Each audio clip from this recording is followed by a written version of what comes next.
The town of Maplewood was the kind of place where everyone knew everyone, or at least they thought they did. It was the kind of place where you could leave your door unlocked and your pie cooling on the windowsill without a second thought. But for years, there had been a shadow lurking in the corners of Maplewood, a shadow that slipped into shops after hours, tiptoed through backyards, and left behind empty cash registers and missing heirlooms. No one knew who the thief was, but everyone had a theory. The thief, as it turned out, was a woman named Clara. Clara wasn't your typical criminal mastermind. She was a middle-aged librarian with a penchant for mystery novels and a cat named Mr. Whiskers. She didn't steal because she needed the money. She stole because, well, she was good at it. It started small, a candy bar here, a scarf there. But over time it became a habit, a compulsion, a way to fill the emptiness she felt after her husband left her. But one night, as Clara was sorting through her stash of stolen goods, a mismatched collection of jewelry, gadgets, and knickknacks, she felt a pang of guilt so sharp it took her breath away. Maybe it was the way Mr. Whiskers looked at her, his green eyes judging her from across the room. Or maybe it was the realization that she had become the villain in one of her beloved mystery novels. Whatever it was, Clara decided it was time to make things right.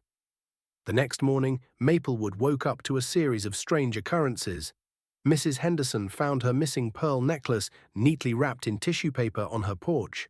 The hardware store owner discovered a stack of cash in an envelope taped to his door.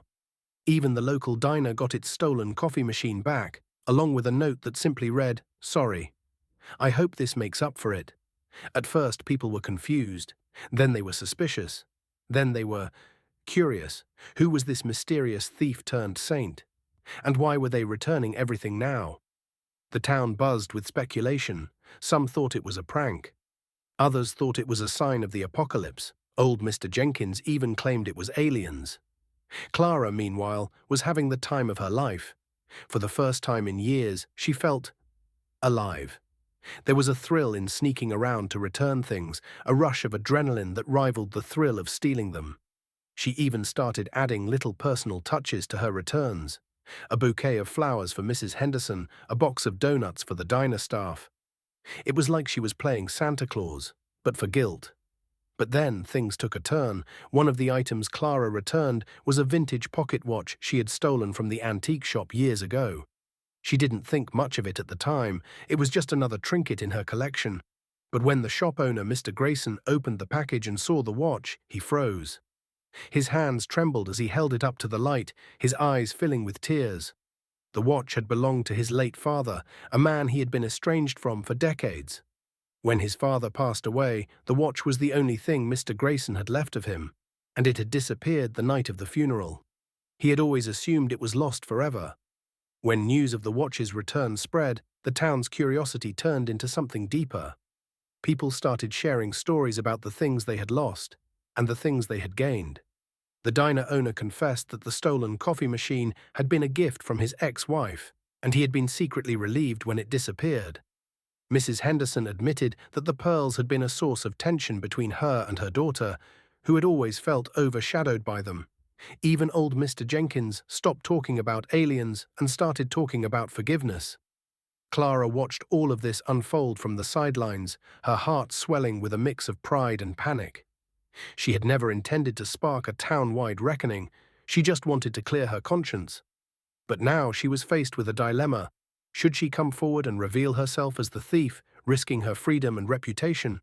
Or should she stay in the shadows, letting the town's newfound sense of closure be her final act of redemption?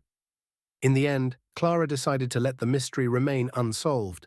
She packed up her remaining stash, donated it to charity, and vowed to never steal again. But she kept one thing: the pocket watch.